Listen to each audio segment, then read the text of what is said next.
one was down my alley. I got to ask who was the greater coach out of Tom Landry and Don Shula.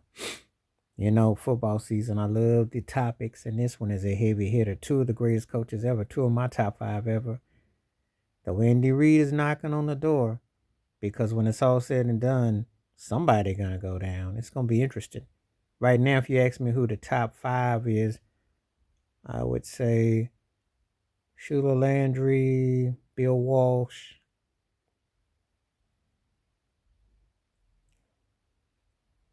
I guess you probably have to throw Vince Lombardi since it is named after him in there, because I haven't really thought about George Halas.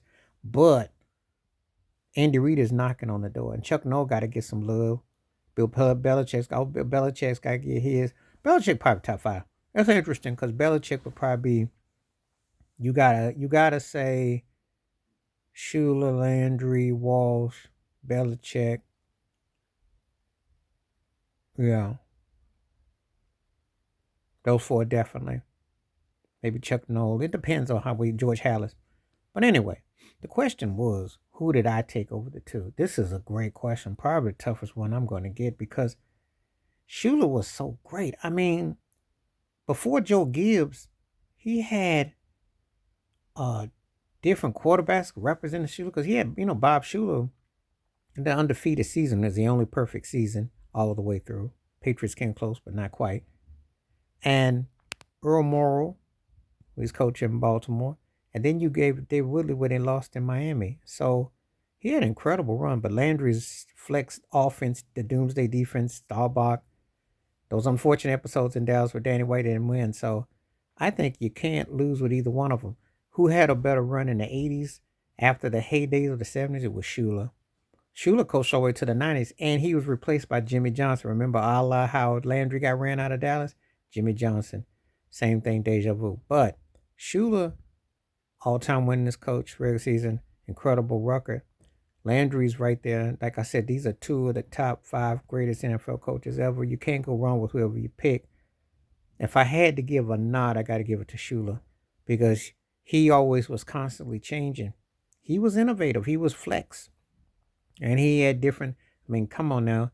You go to a Super Bowl with David Woodley, and then a couple years later you go with Dan Marino after Bob Greasy and the success he had. Shula was an incredible juggernaut. That was before Joe Gibbs had even entered the foyer. And before you start seeing guys, because there has not been a real replica, duplicate of what Don Shula did when you think about it. How he was able to, when the Orange Bowl was a tough place to play, that man was one of the greats. But Shula in Dallas, you couldn't go wrong either. Cowboys were like pristine, and they the team you love to hate. So both of them understood high IQ offense, high IQ defense, and you never know if that catch against the 49ers. If the Dallas beats the 49ers, who knows how history fares, because that was the one game they probably had a chance of those three straight NFC championship games that they lost, because they lost to Philadelphia and Frisco and Washington. But that Frisco one was the one the 49ers became a dynasty over. So it's a good debate. You can't go wrong. But tell me who you got, Shula or Landry.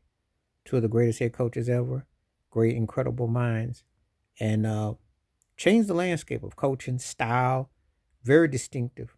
Very distinctive. Please like, subscribe with thoughts, comments, and I do respond. Thank you. Wash your hands. Keep your mind clear. Watch out for another. Share the if you like and hit that membership. Stay safe, stay blessed, stay true, stay woke, stay real, stay clean, stay calm. And if you got questions, feel free to drop. I'm going to answer. It's football season. I like these kind of questions in particular because I got to really think. This one was a real good one. This is a heavyweight one. I'm out.